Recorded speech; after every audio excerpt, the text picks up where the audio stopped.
Hey guys, April here. I've got two quick tips for you for this gluten-free potato salad.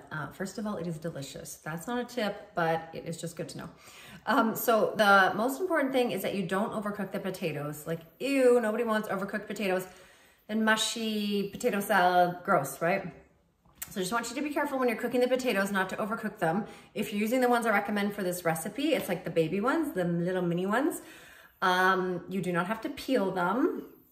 Who can peel mini potatoes? I don't know who you are, but that would be very, very difficult. So don't bother peeling them. You just dice them and then boil them. And check them after like 8-ish minutes of being in the boiling water. They're probably gonna be done. So just make sure you don't cook them. So that's the first tip to do that. Don't leave them in the water too long. And then the second way to make sure you don't overcook the potatoes for this potato salad is to run them under cold water when they're done in the boiling water, and that will make sure they stop cooking. Okay, check out the recipe. I'll see you in the next one.